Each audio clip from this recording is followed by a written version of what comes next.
Welcome back to the Mr. and Mrs. Wrestling podcast, where every week we bring you the biggest stories from professional wrestling. From the bright lights of WWE and AEW to the stars making their names one match at a time on the independent scene.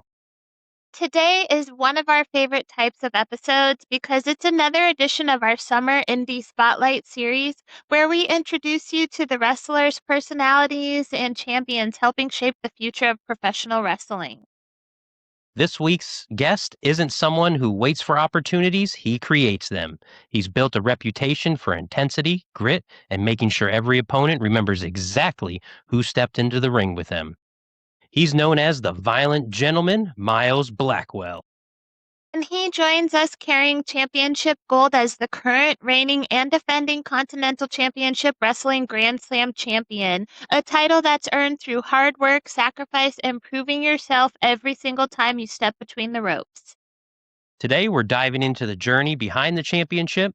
We'll talk about where the nickname the Violent Gentleman came from, the road through the independent wrestling scene, and what drives him to compete, the mindset it takes to stay on top, and what goals are still waiting to be checked off his list. So whether you've followed Miles Blackwell for years or if this is your first introduction, you're going to hear the passion, the dedication, and the story behind the wrestler, not just the champion. So settle in, turn the volume up, and get ready for another great conversation as our Summer Indie Spotlight series continues. This is the Mr. and Mrs. Wrestling podcast, and our conversation with the Violent Gentleman starts now. Fantastic. That was a great introduction. I know you've heard that before, but I was over here blushing a bit. It all goes downhill from here, so that's the peak. If we set the bar low, we're not going to be disappointed, so I'm all right. So for some of our listeners who might be meeting you for the first time, who is Miles Blackwell? Miles Blackwell is a British-born professional wrestler. Came to the States at a very young age. A lot of people think that I've been there for most of my life. I've been actually in the States for most of my life. American father, British mother, this whole military thing. And, Violent Gentleman actually came from this idea of kind of what's the word I'm looking for? Duality. You've got a violent person and a gentleman at the same time. And a lot of what William Regal had said is if you're looking for a professional wrestling gimmick, to look outside of wrestling. And I started studying actors, and initially the first the first variation of the Violent Gentleman was going to be a little bit more dark, a little bit more creepy, something sort of like an Anton Chigurh from No Country for Old Men, or Anthony Hopkins in Silence of the Lambs. But like most things happen, the best version of your gimmick is normally who you are turned up, to 110%. Having said all that, that was a big rambling answer. The Violent Gentleman is a no-nonsense working class wrestler. I'm violent to who needs the violence, and I'm a gentleman to who needs the gentleman. I initially start out a bit posh, and as I get older, I'm just more gritty more than anything now. I'm a lot more gray in my beard, a lot more miles on my knees, and now it's just I'm more working class than anything, and I'm just here to get the job done. I'm a little gray in my beard too, so I get it. So every wrestler has that one moment where, wrestling stopped being something they watched and became something they had to do. What was that moment for you?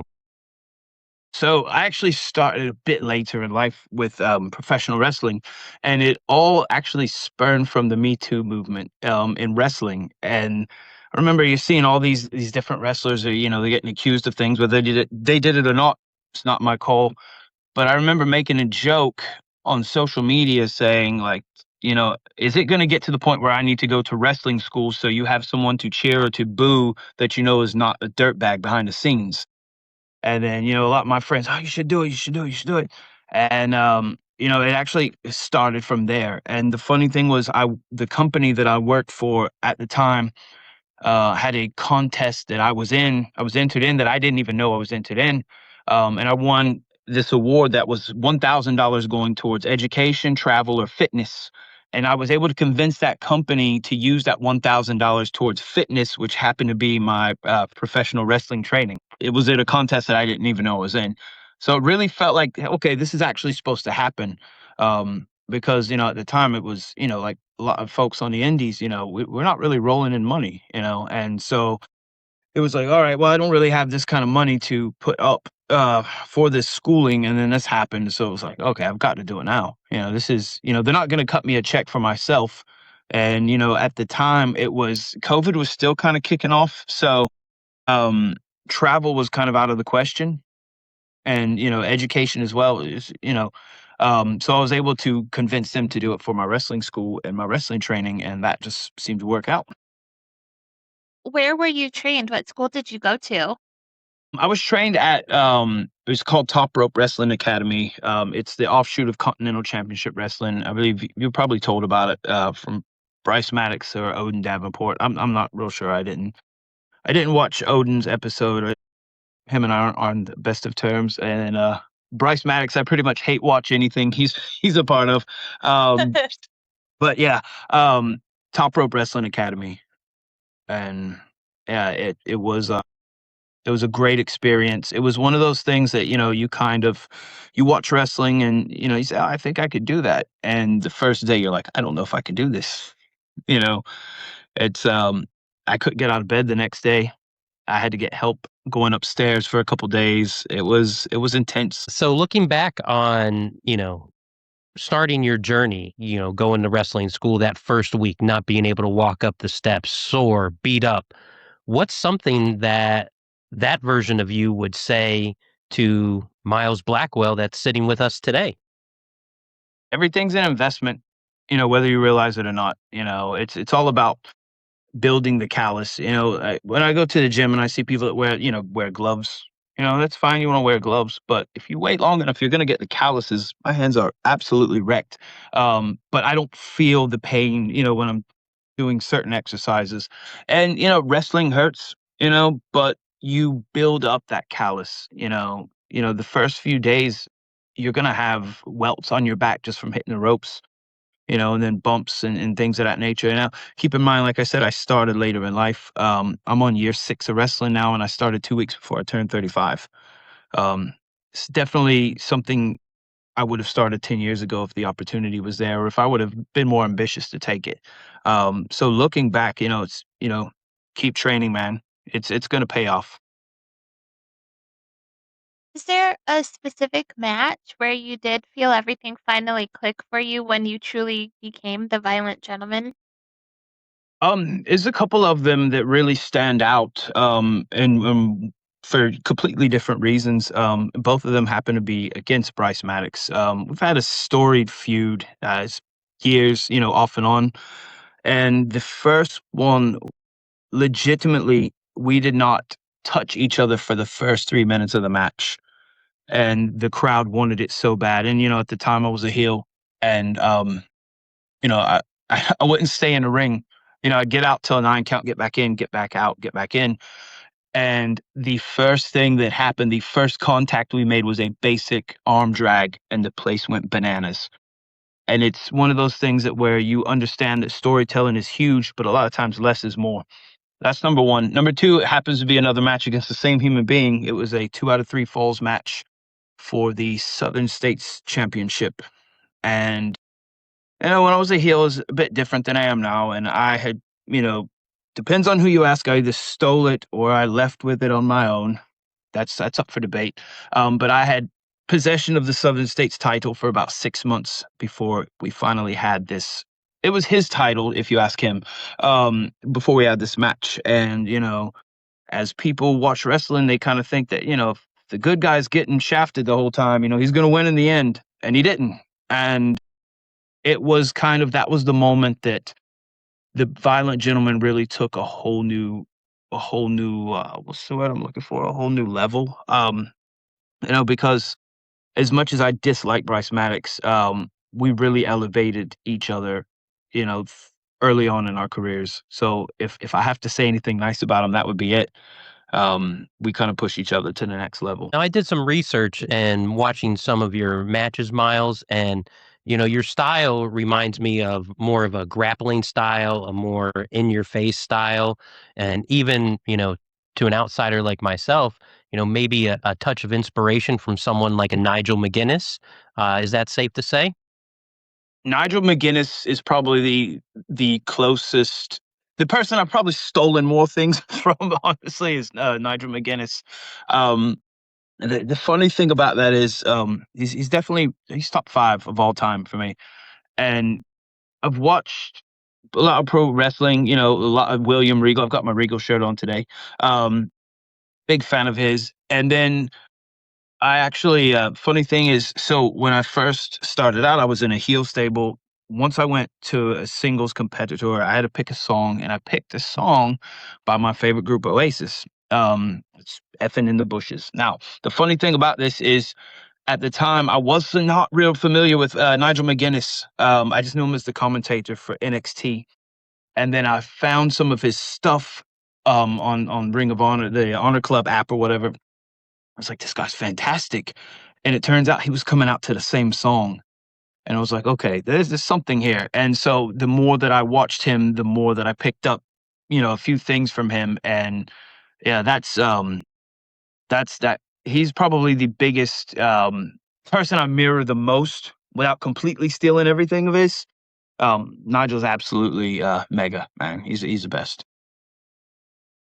Steve loves Nigel McGuinness. Like anytime we watch him, he always has something good to say, and he wished that he had been wrestling more because he doesn't wrestle as much, and he wasn't able to for a while, and so super super fan and Steve there.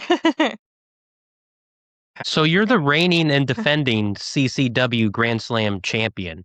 What did winning that championship mean to you personally, being that you're, 6 years in? Some people, they don't see something like that their entire career. So the Grand Slam champion thing actually came about a couple of years ago. So my very first match, I mentioned earlier, I was in a heel stable, and they were the tag team champions. So under the Freebird rule, um, I was actually a tag champion in my very first match, and we lost the titles.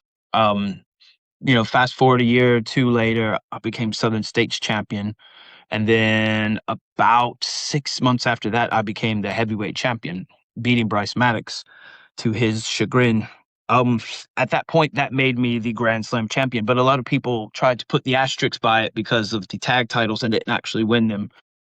And so last year, at WrestleBash 34, I had a tag partner, and him and I took on Odin Davenport and a gentleman by the name of Aiden Johnson, and we beat them for their tag titles.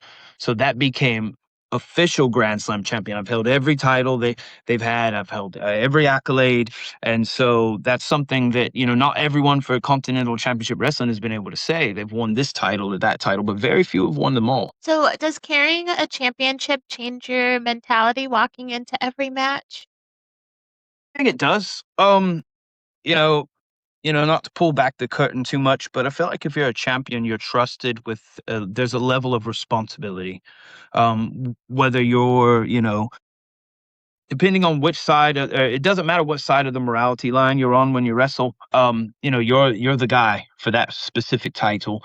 Um, Naturally, that's going to cause some people to look up to you. That's going to cause some people to envy you, some people to dislike you. And you got to be able to handle all of that. Pro wrestling is a very, very funny thing because, you've got a lot of big personalities in the locker room. Again, not to pull back the curtain too much, but not everybody likes everybody. And sometimes there's professional jealousy, and sometimes there's things that can creep up, and you just got to be able to handle that. And then, if you're a heavyweight champion, that's even more responsibility because more often than not, the heavyweight champion, you're going on last every match. And, sometimes a crowd gets fatigue, and, there might have been a match or two before that just really took it out of the crowd. And so now you've got to bring them back up and send them home happy. So there's more to it than just the actual performance. There's that mental weight of I've got to do this, but I've also got to be a bit of a leader, because if you're that champion that doesn't come to training, you're not showing up, you're not doing these things, you're not going to be champion very long. You need to set an example, and that's just my opinion. Not everybody sees it the same way, but if you're the champion, I think you need to be something that others can model themselves after, or bits and pieces of you anyways. Have you had a favorite venue or crowd that you wrestled in front of so far? There's a venue called Eagles View Academy in Jacksonville, Florida, and that crowd, I think one time we packed close to 600 people in this gymnasium, and it was absolutely electric. Um, everything you did got a reaction. Um, that one, and then there's one called Potter's House in Jacksonville, Florida as well. From the road, it looks like a big onion. The actual building itself looks like a big onion. And inside the way the lighting is, it's kind of, dark and dingy by design. I don't know who designed it, but that's the way it is. And we kind of jokingly refer to it as like the sportatorium, out of Texas, where the Von Erichs would wrestle and things like that. Those two, just the setup, I really much enjoy it. The acoustics are nice, so when the crowd is loud, it's extra loud. I feel like wrestlers from Jacksonville, we've interviewed, a few guys now, and I feel like each wrestler loves a different part of Jacksonville, like in terms of where to wrestle and things like that. And I think that that's kind of cool that, it has such a history you wouldn't expect, not living in Jacksonville. So, is there a match that you think every wrestling fan should go back and watch because it best represents who you are, Miles Blackwell? I would say so. It's a bit of a quandary because if it's the 2 out of 3 falls match, that's to me it's the best story. You know, um, you know, uh, right away I got disqualified in the match. Hit him with a chair, did a little pile driver on the chair, hurt him. So whenever we started fall number 2, he collapsed. I picked him up, hit him with my finisher, pinned him. So within the first 2 minutes of the match, it's 1-1. And then from that point on, it was a lot of heightened emotions. The whole match I'm going for pins, like immediately, to try to take advantage of his, head injury. But the older I get, the more my style has changed, and I wasn't as technical then as I am now. Um, but that match, to me, that's my best match. And then probably more recently, I had a match with Alexander Presley. Um, he's one of the stiffest opponents that I've worked in a ring, and it kind of shows more who I am now. I don't know what made me do this, but about a month before I turned 40, I started doing suicide dives, and I probably threw one of the best ones I've ever thrown in the match against him, and he's just fun to work. It's going to be a fight. It's always going to be a fight. He's not a technical wrestler. He's a herdy wrestler. So you talk about evolving your style and changing things up, regardless of age. Is there any particular area of your game you're still obsessed with improving? I think part of it is so I do the suicide dives and I go off the top rope, but I'm petrified of heights. And it's one of those things that I enjoy the suicide dive because I have to send it. There's no hesitation on that. And but when every time I get on the top rope, there's that element of I'm a little uncomfortable, I'm a little uneasy. And, any referee that's doing their job properly is going to count when you're on the top rope because you're not supposed to be on the top rope. And to this day, I almost eat up the entire 5 count before I jump off the top rope. So I think it would be just being more comfortable up there. You know, there's parts of me that evolved, but I don't want to change so often that the fans don't think they know what's coming next. A long time ago, Jake the Snake said, I've got them trained. After I do the short arm clothesline, they know the DDT's coming next. So if the DDT gets cut off, now their minds are blown. And I don't want them to say, oh, I've never seen this move every single match that I have. You know what I mean? I want them to know, after this, he typically does this. So if I get cut off, it brings more drama, more emotion to the match, if that makes sense.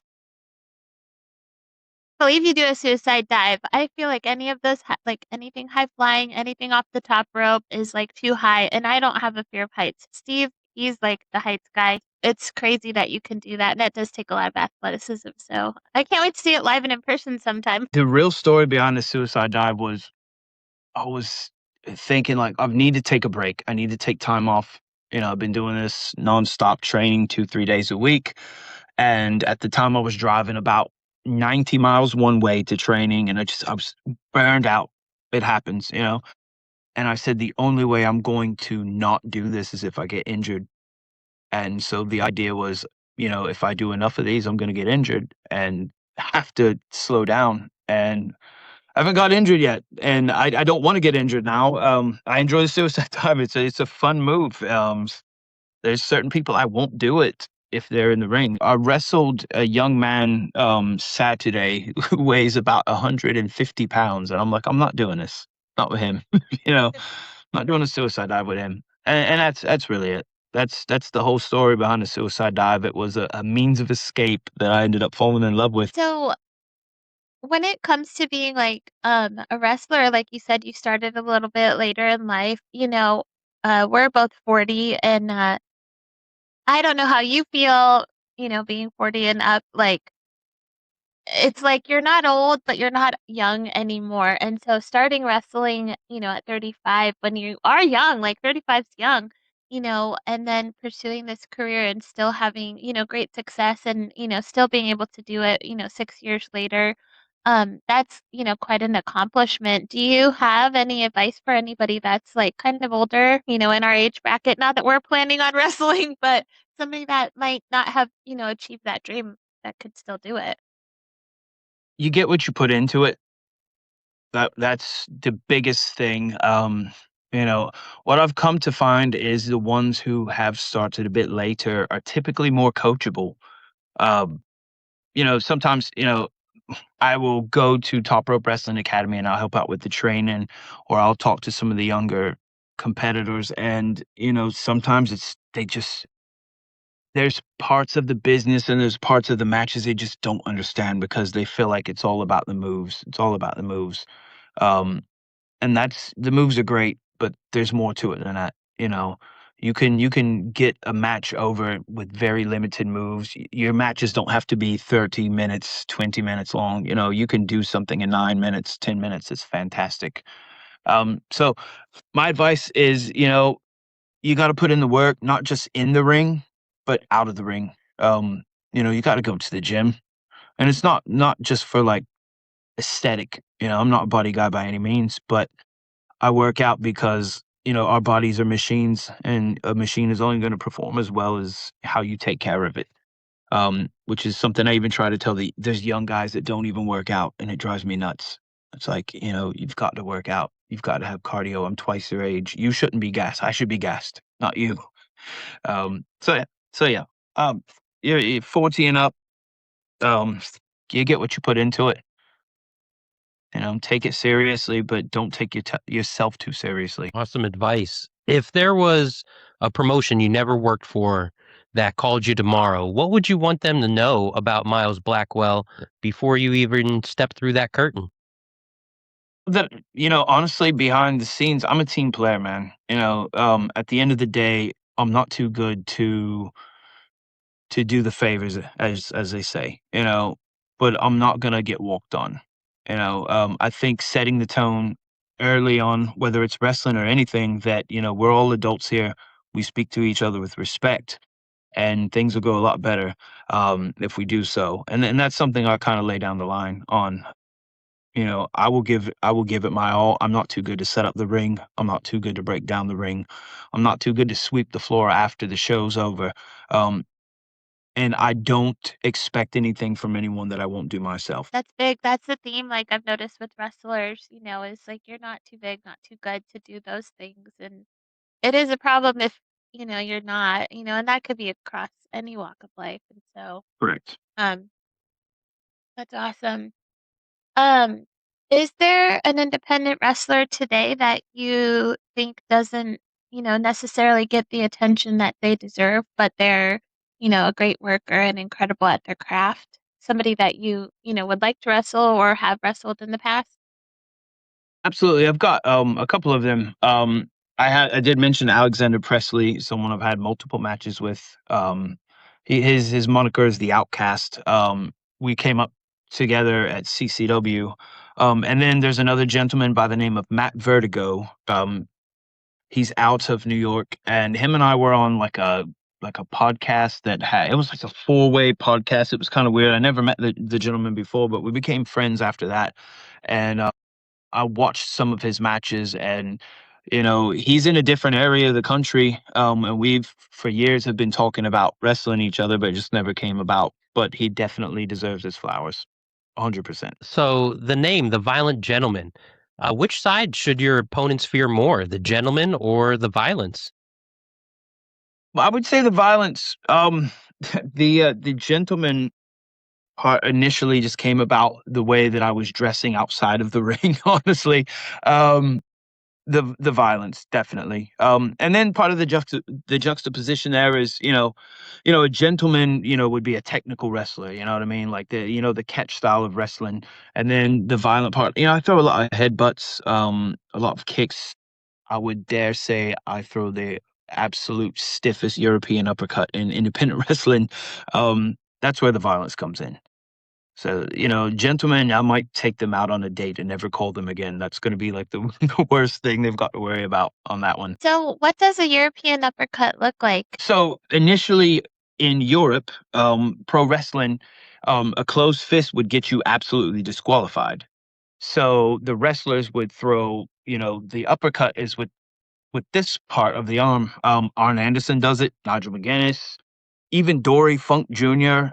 Which the funny thing about that is, and I really hate mentioning Bryce Maddox because I feel like if I mention him one more time, he's going to show up like the Candyman. Um, he was trained by Dory Funk Jr. and knowing that my favorites are Regal and Nigel McGuinness. If you watch Regal and Nigel McGuinness when they throw a European uppercut, it's very short and very stiff. But Dory Funk would almost throw it down from his knees. That's how I throw mine, and Bryce Maddox actually throws his the short, stiff one like Nigel McGuinness or William Regal, which is a bit humorous to me. But yeah, Claudio throws an absolutely insane European uppercut. Those are definitely the ones to watch on those. His is like, it's like, yeah, it's like you can see he's going in for it across the ring. Like, it's huge. Yeah, I know what you're talking about. Now that you explained the motion, like, I totally know what you're talking about when you say Claudio. Like, his is very distinct. Absolutely. I mean, you guys, not to change directions too much, but there is, Wrestle Bash is coming up in August 22nd. I know that it's huge. Bryce Maddox had mentioned that you might be one of the names in the championships picture. So I mean, it's almost like you can't get away from him. You're in the same promotion. You guys have had off and on feuds. Even himself, like Bryce said in the podcast, I hate to say it, but you know, give Miles Blackwell his flowers. So, I mean, what's that looking like for you with Wrestle Bash coming? I don't know if they finalized the card or not. If you're going to be in that title match or if it's going to be a three-way. But for you, how are you preparing for Wrestle Bash? That's a big show. It is a big show. It's CCW's biggest show of the year. Now, as far as preparing for it, if in fact it does end up being a triple threat match, both of those competitors, Odin Davenport and Bryce Maddox, I've beat them multiple times, probably more times than anyone else. We're all very familiar with each other's in-ring style. So every time we get in a ring with each other, it's always something new, and not new as far as new moves. It's, well, I didn't know you knew how to reverse this, or I didn't know that, you knew what to expect in this situation. Um, you know, Regardless of the outcome of that match, the real winner is going to be those who buy tickets, honestly. And that's not me just being like promoter wrestler guy. You know, Bryce Maddox thinks he deserves it because he never got his rematch. Well, when I lost my heavyweight title to Bryce Maddox, I never got my rematch. Um, so I kind of feel like I'm owed that as well. You know, up until he became champion, I had the longest reign in CCW at 455 days. And if you watch that match, I probably would have either gotten disqualified or beaten him had it not been for Scott Armstrong interfering. The Scott Armstrong. They brought in, the referee who at the time refereed my favorite match, and I was a big fan of him until I feel like it cost me the title. So, Scott and I aren't on speaking terms right now, 2 years later. Yeah, I was able to see that match. That was interesting. It was almost like a heartbreak having a legend like that, doing what he did. So certainly something to keep an eye on. Yeah, and the thing is, so my all-time favorite match is CM Punk John Cena Money in the Bank 2011. And so he refereed that match. Like, he's refereeing this match. This is the greatest day. Until the day was over, then it was not the greatest day. And a funny thing about that match is a little bit before I threw my very first suicide dive, I rolled out of the ring, and I have a knack for kicking the guardrail behind me. And when I did, there was actually a small child that was resting their face on the guardrail, and they got hit in the mouth, and it caused their grandfather, to be quite upset and cause a scene. And probably for about 3 to 4 minutes of the match, nobody was watching the match. They were looking that direction at the very loud gentleman. And he actually was waiting for me in the parking lot after the match was over, and that's real life, and he even said, like, "This is personal now," and he's yelling, and I probably did something I shouldn't have done, but before I went off the top rope later in the match, I blew him a kiss. I just looked directly at him and blew him a kiss. It's just when I was a little bit more of the violent side than the gentleman side, I guess. But yeah, back to Scott Armstrong. Yeah, he's upset me. We're not speaking right now still. It's incredible that you did hold that championship title for so long, like that's not something you see, maybe in national promotions. The title switches back and forth. It feels like so much. And so to hold it for, over a year is huge and CCW, it sounds like they have, so much faith in you. What does that mean to you to be able to have had that championship and your current one? Say what it means is like I said earlier, the trust of you're the guy. You've got to be the one to shoulder the responsibility. You've got to show people what a champion is, not just the people who you share a locker room with, but the ones that come to watch you. You know, I'm very old school with certain things involving pro wrestling, and I do believe that the champion should not only be an example, but the champion should also be available to offer guidance and advice. Sometimes it's solicited, sometimes it's not. Um, and then take what you do seriously, because we're not gonna all be here forever. I'm 40. It's the hourglass that's glued to the table type thing, right? I'm not gonna be able to flip it over. I can't Benjamin Button this thing and go backwards. So I've got to impart good knowledge, good ideas, good mindsets, so it gets passed down to the next and the next and the next, if that makes sense. Let's get into some quick hitters here. Miles, who's been your favorite opponent that you've stepped into the squared circle with? I don't want to say his name again. Hmm. He's gonna show Don't up. don't do it. Don't do I'm it. not. We'll He call who him should by not his be named. initials, BM, which is what he does in the ring. No, I'm just kidding. Your favorite finishing move in wrestling overall, other than your own finishing moves? I would probably say, and it's like the worst one, like you shouldn't be doing it, is the diving headbutt. When it's done properly, it's great. It messes people up. I've got a story about that, but these are quick hitters, so I'm not gonna go into it. No, do it. Tell us your story. You have to. You can't tell us I you have a will be story and then not so tell quick. us. I'll be so quick with it. So that was going to be my initial top rope move, was a diving headbutt, even though everyone was telling me don't do it. So I did it a couple times in training, and like I remember the first time I did it, I felt a cold pain shoot up my back. Fast forward a week or two later, every time my heart rate would get up, I was getting insane headaches. So I went to the doctor. They did an X-ray. Turns out I had a fracture in my neck. Um, Great. I didn't even get to do the move in a match, and so they sent me to a specialist who did an X-ray as well, and they had said that, well, the what you have is a fracture, but it's an old fracture that has been healed. Which makes me wonder, when did I break my neck in wrestling? Was it in wrestling? Was it before wrestling? When was I doing the Kurt Angle in wrestling with a broken freaking neck or whatever?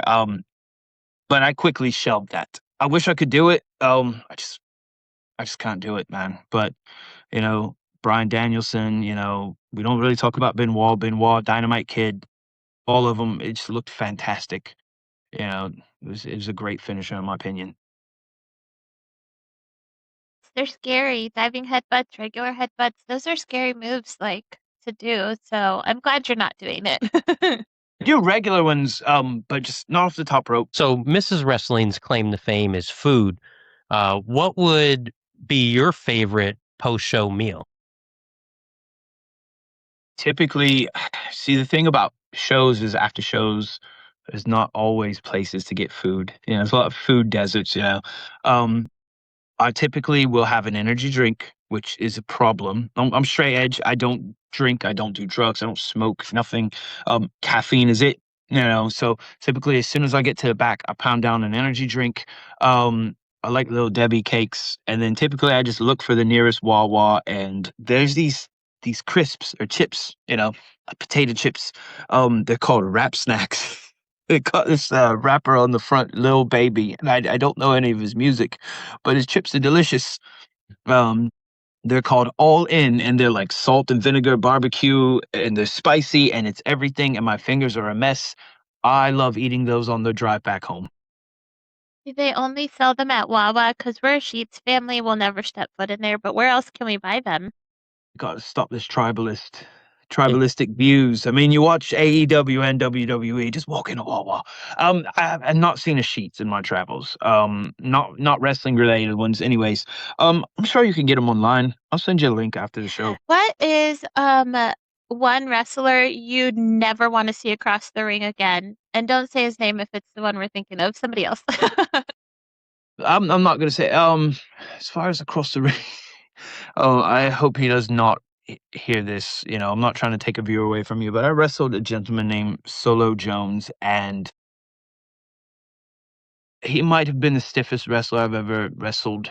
Um, he hit me with a punch in the beginning of the match, and the idea was I was supposed to get hit and then roll out the ring, and my ears were ringing the entirety of the match. Um, and then he did a pounce that about put me through the ropes. And unbeknownst to me at the time, I just thought I had a swollen ankle. But about 2 weeks before the match, I'd actually broken my ankle. I'm hurt a lot. Okay, I'm injured quite frequently, and it's not always wrestling related. I don't want to do a full body scan because I know it's gonna unearth some really gnarly things. Um, so I was already in pain going into that match, and then, you know, my ears were ringing after that one opening punch. Wasn't even supposed to be like a serious thing. I hope I never have to see him in a wrestling ring ever again for personal reasons. So, opposite question there. Who's one wrestler you'd love to team with, being a former tag champion that you've never actually gotten to team with? There was a wrestler by the name of, and he's been mentioned before, Kevin Cantrell. And he's someone I worked with very closely in training. He's a very similar style as far as he's very smash mouth. He's very stiff. Um, we used to make jokes because he's a Southern gentleman. He's not Southern gentleman. It's not his gimmick name, but he's a Southern man. And we said that if we had a tag team, we would be called Bangers and Mash. Bangers because of the British thing, Mash because like whiskey mash or whatever. And forever we made that joke that we should be a tag team called Bangers and Mash, and we never got to wrestle each other or with each other, and that's something I feel like I've missed out on. All right, so we've talked championships, the grind, and life inside the ring. So let's get into the really important stuff. You've made no secret of your love for Oasis. When did that obsession start?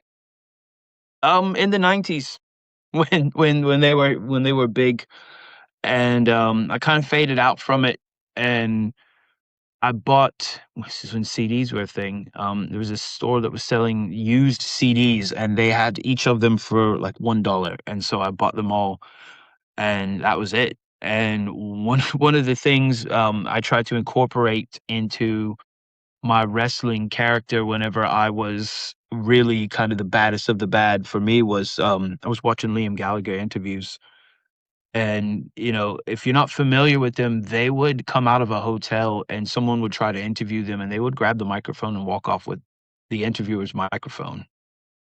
And I was like, that's brilliant. You know, um, So, the music is fantastic. It speaks to me. It's very simplistic. Like there's not difficult chords to play. Their music is just arranged beautifully. And I think that speaks to me as far as being a wrestler as well, because you don't have to have super complex things. You just have to arrange it beautifully. Steve's the music guy. So I do love music. I'm terrible with band names, song names, but Oasis, like the only song I ever knew was Wonderwall, and to this day, it is still like one of my favorite songs. Because I'm from the '90s too. So and that song ever since I was a kid, like I've always loved it. Anytime it comes on, like I want to still hear it to this day. And at this point, it's like as old as we are, it feels like. Correct. So let's try and settle this once and for all. If you could only pick one, Liam or Noel. Would say Noel is the greatest songwriter of all time, in my opinion. But Liam is. I've got a 2-year-old, and his name is Liam.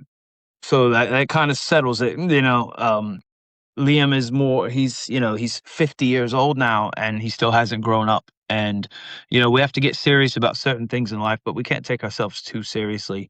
And that's one of the things that I appreciate about him, and I try to incorporate it into my own life. So I would say definitely Liam, without a doubt, man. If Oasis announced one more reunion show on the same night as your biggest championship defense, what are you gonna do? Business always comes first, man. They did the reunion tour, but unfortunately, the closest show to me was in Chicago, which was quite far away. Wasn't able to. Now, I have been lucky enough to see Noel do his solo work, which he did play some Oasis songs. Um, and he actually sings "Don't Look Back in Anger," which is my favorite Oasis song. So I kind of got to check that off the list. Um, so yeah, I definitely got to. I've got to have the match. I mean, that's why I'm here. So now we have to address something that has us puzzled. What exactly did Bob Vance from Vance Refrigeration ever do to deserve your hatred? Okay, so like a lot of people have watched The Office multiple times, and if you pay attention to this show, it seems like everyone's afraid of Bob. They act like he's tough, and I just remember going, "I could take this guy. Like, I don't understand the big deal." So I used to be really heavy on Twitter. I don't really mess with it anymore. It's just a very negative, nasty place, and that's why I'm on Instagram now. I've been on Instagram for like 2 months, um, but every day for about 3 or 4 years, I was challenging Bob Vance to a fight. Say it's day one of 2023, and I've got an open challenge with Bob Vance, and I did this for like 2, 3 years in a row. To the point where some of the fans were actually sending him screenshots. They found his Instagram, and he responded to them. Because I even have a shirt that I had that was circulated for a little while that said Bob Vance, Vance Refrigeration, fears the violent gentleman. Um, I did make a goofy little YouTube video. I'll send that to you after this. It's ridiculous. You're going to say we should have never had this guy on the show. Um, but I took clips of The Office and I made it look like I was interviewing Bob Vance. That's Again, awesome. the weirdest thing I've done in a while. But yeah, so that it just started out as a joke, and to the point where like I was trying to find like his appearances because I was going to show up and try to get pictures with him, and just kind of further this thing. And yeah, it just kind of spiraled out and kind of took a life of its own there for a while. And I was actually getting invited on podcasts just for that question alone. Maybe it was Phyllis. I mean, come on, she's kind of a snack, right? I mean, She's a it, foxy gal. it could have been Phyllis. She wears a lot of purple, right? I like the color purple. So, would you rather spend an entire week listening to Bob Vance introduce himself, Bob Vance, Vance Refrigeration, um, or have somebody spoil the ending of every Oasis song before it ever gets to the chorus? That's a very difficult question. I would have to say probably I think I could deal with the spoiling. Because that means they know the song. They're excited. I'm in like-minded company. Um, just weird follow-up question from my side. Do you know why he says Bob Vance, Vance Refrigeration? I don't know. Is there some insider scoop? I just thought he was very proud that he owns Bob Vance. Are you ready for this? So, because The Office is supposed to be like a mockumentary and he knows that he's being filmed, he always says his name and the name of his business. Shameless That plug. makes so much sense. And he always, I mean, his company is in the building itself, but he always has Really? Bob Vance, Vance Refrigeration. Phyllis, he's got Phyllis Train, my husband Bob Vance, Vance Refrigeration. So what you're saying is when I introduce myself, I should be Steve, Mr. Wrestling, Mr. and Mrs. Wrestling podcast. Absolutely. I'm for it. I'm for it. This is this is Steve DeLuca, Mr. and Mrs. Wrestling Podcast. Why not? It worked for him. It's got to work for you. Wait, so we can't step away from The Office. You have to be an Office fan then, if you have this Bob Vance thing going. So is there like it's so hard to ask who your favorite character is or what your favorite episode is or even season, but what's your favorite Office anything? My favorite my favorite character is actually Creed, which is weird, but I like Creed. And my favorite episode is the obscene watermark episode because there's so many different things that are going on, and every storyline on that episode is hysterical. And I can watch that episode time and time again, and it will not fail to make me laugh out loud. It was a pretty funny episode and he has a press conference and everything about the obscene watermark. For me, Correct. it's so hard to pick like who my favorite character is. I mean, Dwight is obviously one of them, Michael Scott, but like they're all just so great. Babe, who's your favorite character? I'll tell you who is not my favorite character, and we talked about this like a week ago. Pam. I don't like Pam. There's a theory going around that Pam's awful. She's bad news. Bad news, Pam. Yeah, she made Jim quit his dream job, made him move from Scranton, made him buy that house, and she got her own room in that house that Jim put all together. What does Jim get out of it? Grief. Grief. That's right. Grief.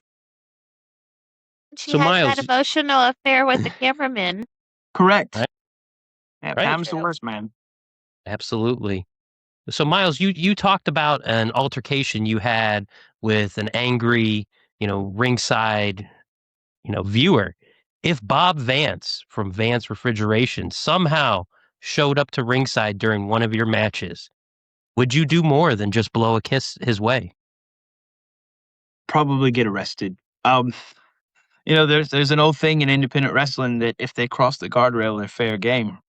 And in my younger day, I say younger days, my younger days of wrestling, I've tried to get people to cross the guardrail, just to show them, that it's not all smoke and mirrors, buddy. And if Bob Vance showed up, I would even help him across the guardrail so I could put my hands on him.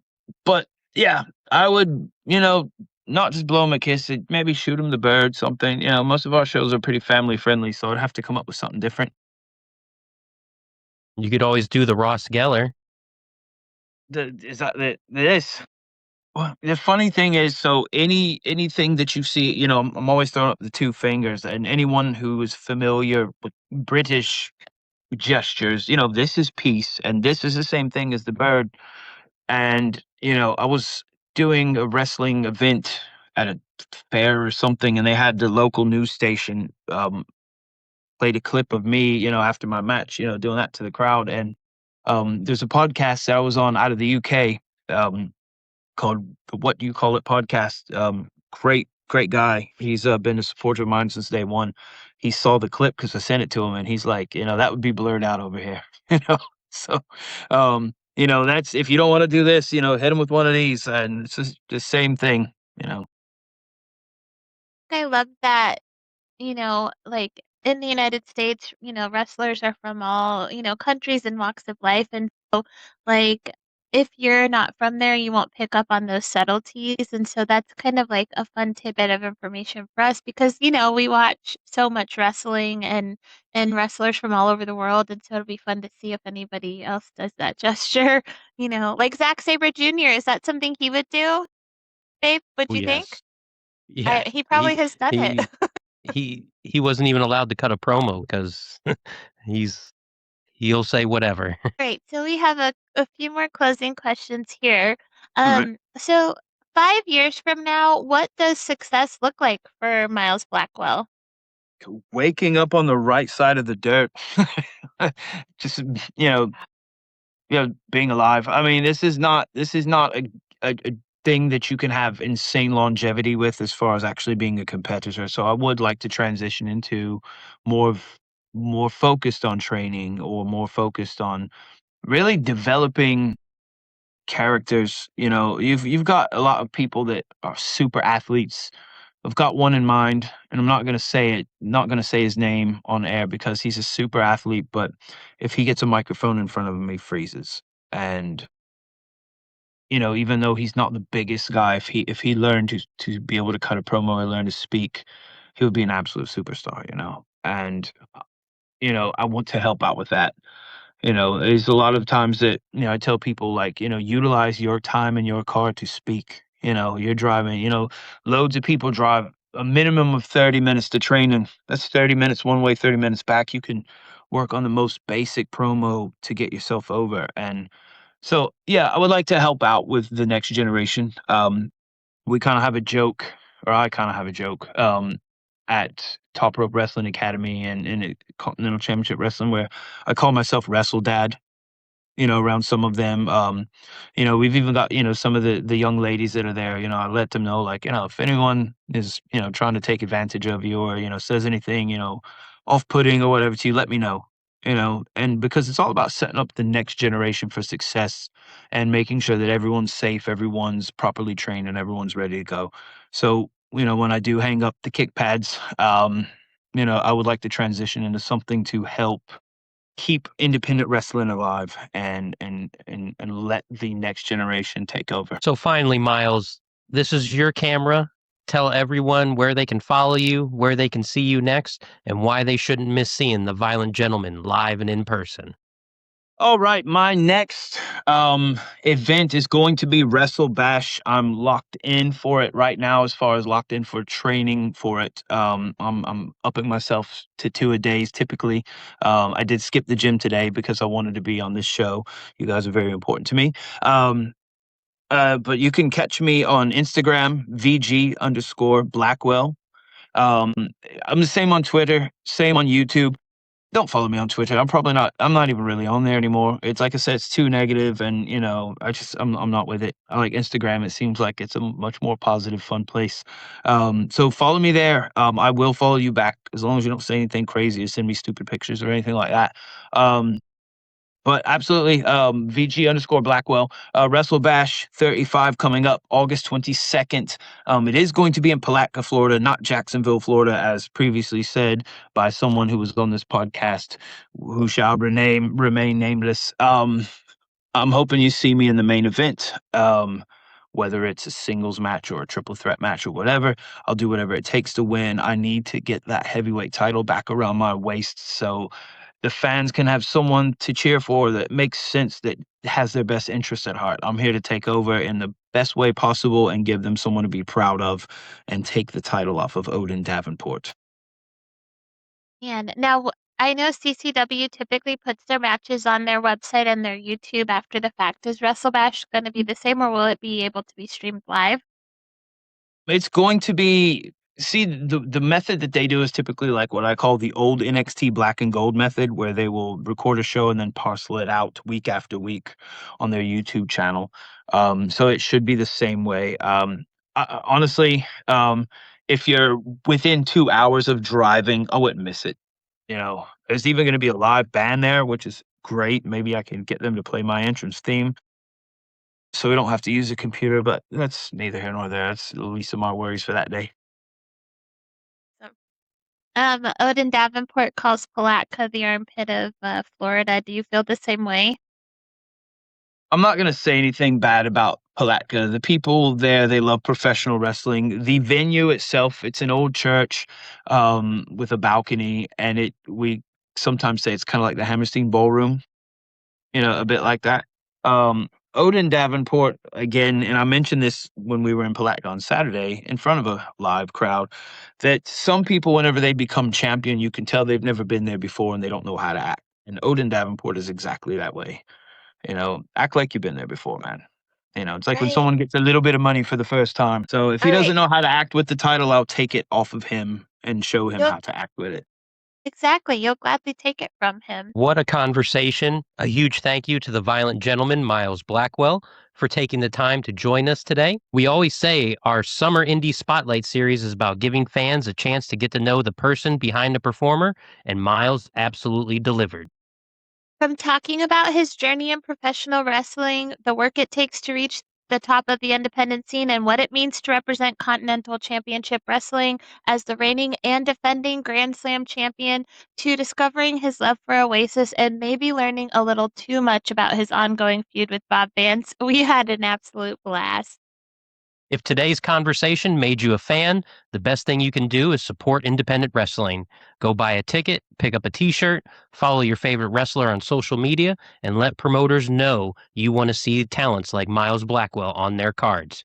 Independent wrestling is built by passionate fans, and your support makes a real difference. Be sure to follow Miles on social media, check out his upcoming appearances, and if he's wrestling in a town near you, do not miss the episode. Do not miss the opportunity to see the Violent Gentleman live and in person. If you enjoyed this episode, we love your support too. Follow Mr. and Mrs. Wrestling Podcast on Facebook, Instagram, X, YouTube, Spotify, and Apple Podcasts. Subscribe to us, leave us a 5-star review, and share this episode with a friend who loves professional wrestling. It helps us continue bringing you conversations with some of the best talent in wrestling. And don't forget, our Summer Indie Spotlight series rolls on with more interviews featuring wrestlers, referees, announcers, commentators, and personalities from across the wrestling world. You never know who will be joining us next. For Mrs. Wrestling, I'm Steve, thanking you for spending part of your day with us. Until next time, keep supporting independent wrestling, keep enjoying the stories behind the superstars, and we'll see you next time on the Mr. and Mrs. Wrestling Podcast. This is the violent gentleman Miles Blackwell, a.k.a. the British Boogeyman, the Manchester Maniac. I'm here on the Mr. and Mrs. Wrestling Podcast, enjoying myself. Tune into every episode that they air. Have a great day as you were. Cheers. Welcome to Mr. and Mrs. Wrestling. I'm Steve. And I'm Mare, and we're breaking down the world of pro wrestling. From the eyes of a smart fan. And a casual fan, and everyone in between. Whether you're a lifelong fan or just getting into it, you've got a ringside seat with us.